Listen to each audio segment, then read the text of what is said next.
O Senhor esteja convosco. Ele está no meio de nós. Proclamação do Evangelho de Jesus Cristo segundo Lucas. Glória a vós, Senhor. Naquele tempo, enquanto Jesus falava, uma mulher levantou a voz no meio da multidão e lhe disse: Feliz o ventre que te trouxe e os seios que te amamentaram. Jesus respondeu: Muito mais felizes são aqueles que escutam a palavra de Deus e a põem em prática.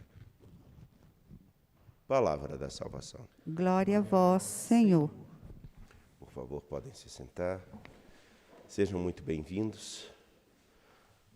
Hoje, celebrando a memória da festa de Nossa Senhora de Fátima, tão cara ao povo brasileiro, tão cara também ao povo português e boa parte dos países da Europa. Ao me preparar para essa celebração, no dia de ontem já, rezando as leituras que hoje utilizamos, uma imagem tão simples que mostra um diálogo também, aparentemente tão simples, se dá no Evangelho de Lucas. Entusiasmada ao escutar aquilo que Jesus ensina e fala, essa mulher ao levantar-se e dizer: Feliz o ventre que te trouxe e os seios que te amamentaram. Ela faz referência, obviamente, todos nós sabemos, àquela que gera Jesus Cristo em seu ventre. Entretanto, o olhar que ela lança é para alguém que simplesmente nasce e para alguém que foi gerado de um modo extremamente comum. Porém, cada um de nós, ao lançarmos o olhar sobre este texto, podemos ter esse olhar comum de entusiasmo e dizer: sim, realmente, feliz é a bem-aventurada Mãe de Deus e nossa, aquela que trouxe o Senhor da vida. Feliz é ela que teve a oportunidade de participar do plano da salvação. Feliz é ela que conseguiu fazer com que sua vida gerasse o Cristo não só no seu ventre, mas fosse alguém que o gerasse ao longo da vida, ajudando-o a entender, através dos gestos, mais do que as palavras, o que significa realmente servir a Deus e fazer-se serviço de Deus na vida dos homens. Servir a Deus é aquilo que nós fazemos. E somos chamados a oferecer o nosso dia a dia. Somos chamados a oferecer a nossa história. Mas fazer-se serviço, esse também é um ponto extremamente importante. Pois eu posso servir a Deus no templo e não servi-lo na história. E não precisamos ir muito longe para isso. Não é preciso fazer muito esforço.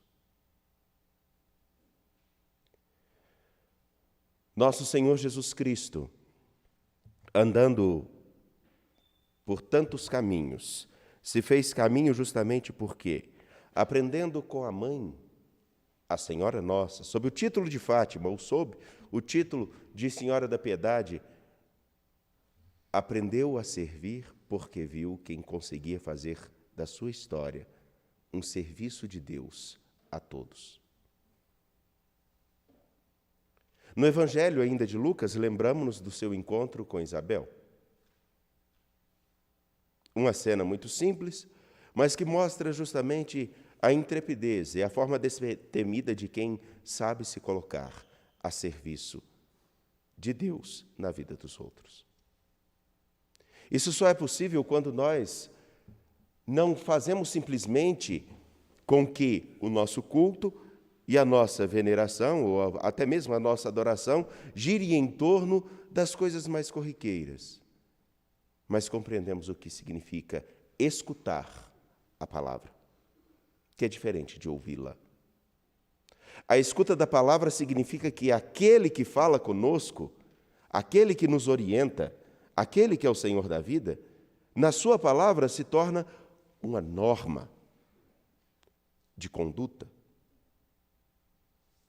Ele se torna o parâmetro para ver a vida. Olhar o mundo e a história, olhar até mesmo a nossa conjuntura como discípulos, como quem participa de uma igreja ou deseja participar presencialmente de uma igreja, perceber se nós passamos pelo crivo daquilo que o Senhor fala. Colocar a palavra em prática. E colocar a palavra em prática é muito mais do que simplesmente citar os versículos bíblicos. Colocar a palavra em prática é fazer-se serviço, cuidado, atenção, solidariedade. Podemos discorrer um monte de ações que são tão carentes no nosso tempo, inclusive na vida de muitos, que ouvem a palavra, mas não a escutam.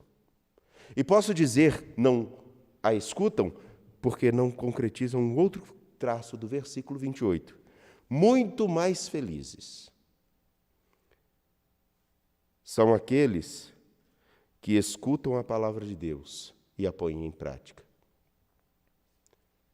Porque aquela que gera já se coloca a serviço. E ela tinha motivos muito evidentes para se colocar a serviço. Nós temos, em alguns casos, a dúvida. Sim, a dúvida. Será que realmente vale a pena? Será que realmente a dedicação de todos nós fará com que participemos de um plano maior de vida e salvação para todos? Essa dúvida é sanada pela fé. Pela fé naquele que, como na bem-aventurada Virgem Maria, realizou grandes coisas, também pode e quer realizar maravilhas em nós, porém, não só a nosso favor. O livro de Isaías, ao dizer: a descendência do meu povo será conhecida entre as nações, e seus filhos se fixarão no meio dos povos. Quem os vir há de reconhecê-los como descendentes abençoados por Deus. Como nós reconhecemos uma pessoa de uma determinada cultura, de uma determinada forma de viver? Me lembro o dia, um tempo antes de nós entrarmos na Onda Roxa, o santuário recebeu um ônibus de coreanos. Se lembra? Eu estava no dia que você estava aqui. O modo com que eles chegaram era evidente de nós olharmos assim: essas pessoas não são do Brasil. Logo depois, quando nós escutamos eles falando, aí nós tivemos a certeza, realmente não são do Brasil. E tudo que viam os chamava a atenção. A nuvem que passava, pelo modo que passava, aqui tem um traço muito característico, tiravam foto. Tudo os encantava. Quando nós chegamos em algum país estrangeiro, somos reconhecidos imediatamente. Não sei se alguém já fez essa experiência, mas ao você conversar com alguém, brasileiro ou espanhol? Não que eu tenha feito também muitas viagens, mas uma eu fiz. Meus caros, minhas caras, o que quero dizer é algo muito precioso. O escutar a palavra e o fazer-se serviço de Deus para a vida dos homens, para a vida das mulheres do nosso tempo, significa que a palavra se torna tão evidente, tão pulsante dentro de nós, que somos identificados, segundo Isaías, não por aquilo que nós falamos, mas pelo modo simples de viver. Quando chega um grupo de seminaristas sejam religiosos ou não, a gente olha assim e fala, ali é seminarista e é religioso, ali é seminarista e é diocesano, ali é padre, ali é irmã. Ali é alguém que realmente tem uma prática de fé. Ali é alguém que está fazendo um turismo. Sem dizer nada. Não é um julgamento. Posso até estar errado em alguns casos, mas você olha assim, mas como tem tantos traços parecidos.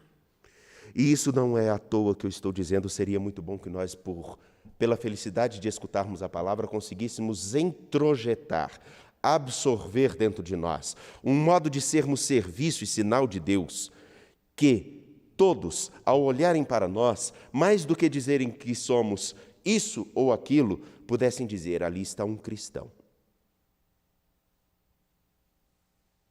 Um autêntico cristão.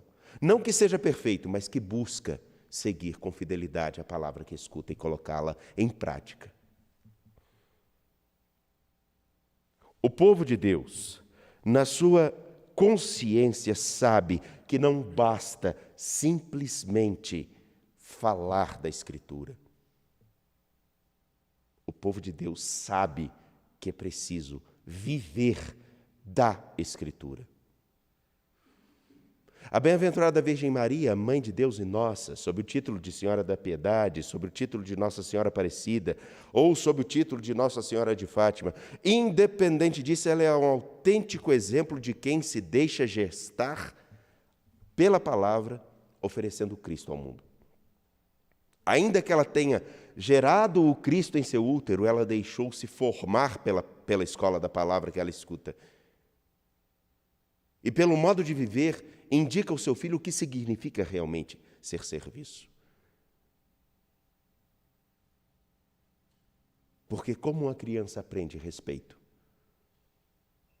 Não é pelos inúmeros discursos que se fazem à sua cabeça, dizendo que ela deve agir assim ou assado, mas pelo modo com que ela percebe que a família se respeita e respeita os outros. Como uma criança aprende o que significa dividir,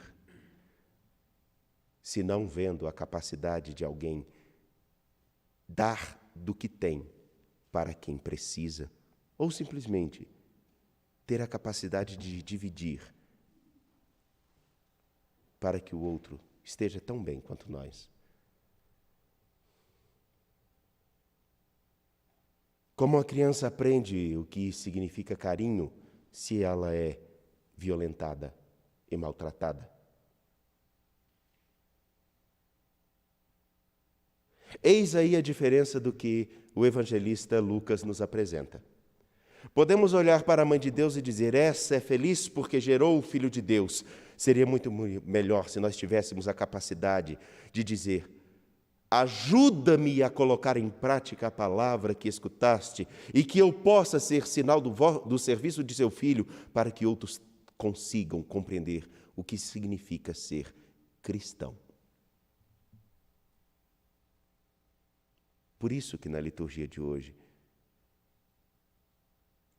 a oração que fazemos é pedindo que nós façamos com que aquele evangelho que foi anunciado por Jesus, alguns vão dizer um tal Jesus porque o conhecem simplesmente pelo que dizem, alguns vão dizer pelo Senhor Jesus, que se tornou parâmetro e norma na minha vida, que todos consigam ser identificados, não pelo que falam, mas pelo modo de viver, segundo a palavra, deixando que ela nos ou os forme e que nós nos façamos exemplo do servir de Deus na vida da humanidade e deixemos germinar a semente da esperança e da vida no coração de cada homem que se encontrar conosco. E sejamos identificados não pelos crucifixos ou pelas camisas, ou simplesmente porque falamos muito em Jesus Cristo, mas que o ser cristão esteja tão impregnado em nós que as pessoas consigam ver em nós generosidade, fraternidade, um desejo de justiça, a capacidade da partilha, a compaixão, a misericórdia, a paciência e, principalmente, a boa vontade de fazer o melhor que se pode e não se conformar com a ideia de que, fazendo o que se dá, simplesmente o que quero, é o suficiente para o mundo ser melhor. Ser cristão é mais do que simplesmente se encantar e no entusiasmo dizer: viva o Senhor! Ser cristão é ter o desejo de dizer: viva em mim, Senhor. Creio em Deus Pai Todo-Poderoso, Criador do céu e da terra, e em Jesus Cristo, seu